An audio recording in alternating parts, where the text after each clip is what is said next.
부자들만 아는 비밀들, 그들이 절대 말하지 않는 이야기. 우연히 엿들은 대화. 강남의 한 고급 골프클럽 라운지. 나는 웨이터로 일하며 그들의 대화를 들었다. 재벌 2세들과 투자업계 거물들이 모인 자리였다. 그들은 내가 투명인간인 것처럼 행동했고, 그 순간 나는 평생 들을 수 없었던 이야기들을 엿듣게 되었다. 일반인들이 우리와 같아질 수 있다고 생각하는 게 참 웃기지 않나? 한 중년 남성이 위스키를 홀짝이며 말했다. 그들은 우리가 운이 좋았다고 생각하지. 시스템 자체가 다르다는 건 모르거든. 첫 번째 비밀. 돈은 벌지 않는다. 만든다. 가난한 사람들은 시간을 팔아서 돈을 번다고 생각해. 하지만 우리는 돈 자체를 만들어내지. 그가 설명한 내용은 충격적이었다. 일반인들이 월급을 받기 위해 하루 8시간씩 일할 때 부자들은 자산을 만든다. 부동산, 주식, 사업. 이것들은 그들이 잠들어 있는 동안에도 돈을 벌어준다. 예를 들어봐. 내가 아파트 한 채를 사면 그건 단순한 구매가 아니야. 월세 수입, 가격 상승, 세금 혜택까지 모든 게 계산된 거지. 그런데 일반인들은 집 한 채 사는 것도 평생의 꿈이라고 하잖아. 더 놀라운 건 그들의 부채에 대한 관점이었다. 가난한 사람들은 부채를 두려워하지만 우리에게 부채는 도구야. 은행 돈으로 자산을 사고 그 자산이 벌어주는 수익으로 이자를 갚고도 남지. 두 번째 비밀.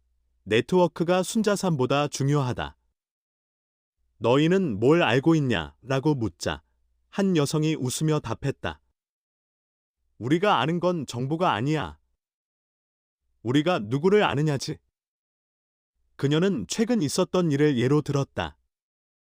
정부의 새로운 정책이 발표되기 전 그녀는 이미 관련 업계 사람들로부터 힌트를 얻었다. 일반인들이 뉴스로 알기 3개월 전의 말이다.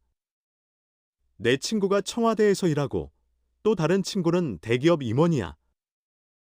골프 한 라운드 치는 동안 나오는 이야기들이 수억 원의 가치를 가지지. 일반인들은 포털 뉴스 보고 투자 결정을 내리는데 우리는 뉴스가 나오기 전에 이미 움직이고 있어. 더 소름 끼치는 건 그들만의 정보 공유 네트워크가 있다는 것이었다. 서울대 동문회, 특정 골프클럽, 자녀들이 다니는 국제학교. 이런 곳에서 자연스럽게 정보가 오간다. 세 번째 비밀. 세금은 가난한 사람들이 내는 것. 세금. 그게 뭐야? 라고 농담처럼 말하는 그들의 표정은 진지했다. 한 사업가가 구체적으로 설명했다. 내 회사 매출이 100억이라고 해봐. 하지만 내가 개인적으로 내는 세금은 거의 없어. 회사 법인으로 모든 걸 처리하고 필요한 건 다 비용 처리하지. 차, 집, 심지어 가족 여행까지도. 그들은 조세 회피를 위한 복잡한 구조를 가지고 있었다. 여러 개의 페이퍼 컴퍼니, 해외 법인, 가족 신탁. 이런 것들은 일반인에게는 상상할 수도 없는 영역이다. 중산층이 가장 많은 세금을 내부자는 방법을 알고 가난한 사람은 낼 게 없으니까. 결국 열심히 일하는 사람들이 호구가 되는 거지. 네 번째 비밀. 교육의 진짜 목적. 우리 아이들이 다니는 학교와 일반 학교의 차이를 알아. 한 어머니가 말했다. 교육 내용이 아예 달라. 그녀의 설명에 따르면 일반 학교는 직장인을 만드는 곳이고 그들의 자녀가 다니는 곳은 자본가를 만드는 곳이다. 우리 아이들은 어릴 때부터 투자, 경영, 리더십을 배워. 그리고 무엇보다 중요한 건 같은 계층의 아이들과 어울리면서 평생 네트워크를 만든다는 거야. 더 충격적인 건 그들이 일반 교육 시스템을 의도적으로 유지한다는 것이었다. 대부분의 사람들이 시키는 대로만 하는 직장인이 되어야 우리 회사에서 부릴 사람들이 생기잖아. 다섯 번째 비밀. 가난은 마인드셋이다. 가장 중요한 건 사고방식이야. 한 노년의 기업가가 말했다. 가난한 사람들은 절약을 미덕으로 생각하지. 하지만 우리는 투자를 생각해. 그는 구체적인 예를 들었다. 일반인들은 커피가 맡기려고 집에서 끓여 마시잖아. 하루에 5,000원 아끼는 거지. 하지만 그 시간에 우리는 수익률 10%인 투자처를 찾아.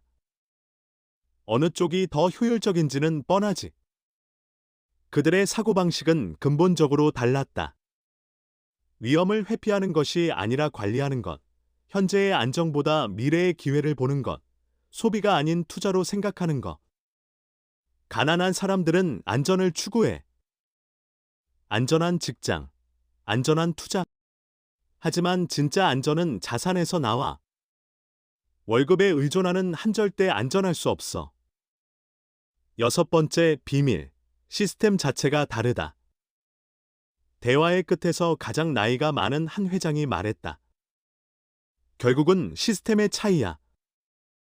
우리는 게임의 룰을 만드는 사람들이고 그들은 룰에 따라 플레이하는 사람들이지.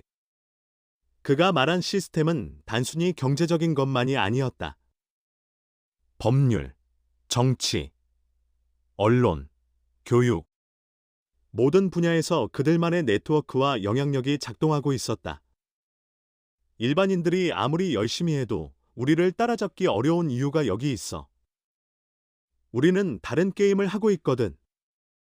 마지막, 깨달음과 선택. 그날 밤, 나는 잠들 수 없었다.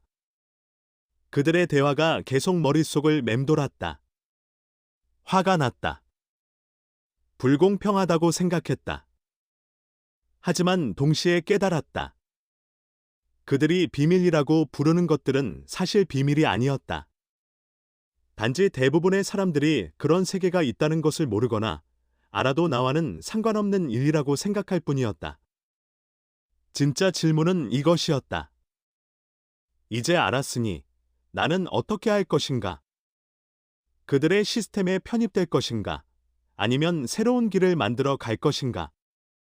돈이 모든 것은 아니지만 돈이 없으면 모든 것이 어려워진다. 중요한 건 그 돈을 어떻게 바라보고 어떻게 다루느냐다.